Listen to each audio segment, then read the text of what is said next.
Saya juga tentunya mengucapkan terima kasih kepada Wakil Ketua DPD RI dan keluarga besar DPD RI yang hari ini mengundang saya secara khusus, termasuk tadi bisa berdialog dengan semua stakeholders, karena dihadirkan Bapak Gubernur, para Bupati, Wali Kota yang ada di khususnya Provinsi Daerah Istimewa Yogyakarta dan kawasan atau di wilayah Jawa Tengah bagian selatan atau Jasela.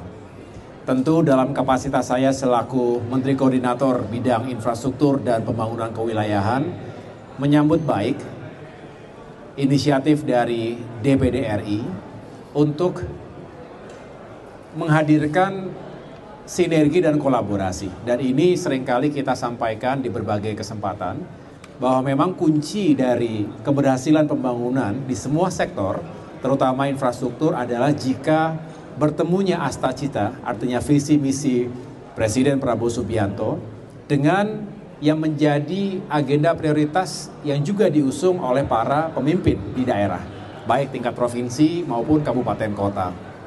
Khusus bicara pengembangan wilayah yang kita tahu bahwa memang masih ada gap antar wilayah. DIY dan Jasela punya potensi, tapi juga punya keterbatasan. Konektivitas ini harus terus dibangun dan kami sudah menginventarisir berbagai aspirasi, baik proyek yang masih dalam perencanaan maupun yang tengah dikerjakan tapi belum bisa sepenuhnya diselesaikan.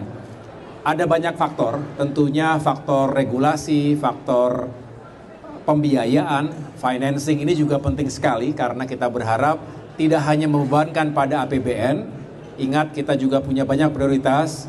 Bapak Presiden begitu tegas mengatakan bahwa swasembada pangan, energi, air, termasuk meningkatkan kualitas pendidikan dan kesehatan bagi masyarakat, terutama yang kurang mampu, ini menjadi agenda utama, selain mengejar pertumbuhan ekonomi yang tinggi.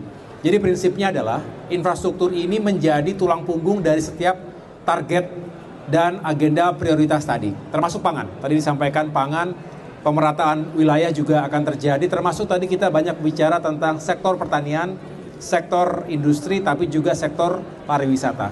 Jadi titik produksi, apakah itu pertanian, apakah tangkapan laut, harus lebih cepat untuk bisa disalurkan. Ada rantai distribusi dan pada akhirnya pasar. Masyarakat akan senang jika produk-produk lebih cepat sampai dan tentu dengan harga yang kompetitif. Petani, nelayan, termasuk pelaku UMKM juga akan semakin meningkat kesejahteraannya jika biaya produksi dan biaya transportasi, baik lalu darat, laut, udara, termasuk kereta api, kita bicara tadi bagaimana pengembangan termasuk reaktivasi rel-rel kereta ke depan ini bisa meningkatkan sektor transportasi dan sekali lagi meningkatkan pertumbuhan ekonomi di berbagai wilayah. Saya rasa itu esensi dari pertemuan hari ini dan mudah-mudahan bisa kita follow up dengan langkah-langkah yang lebih konkret.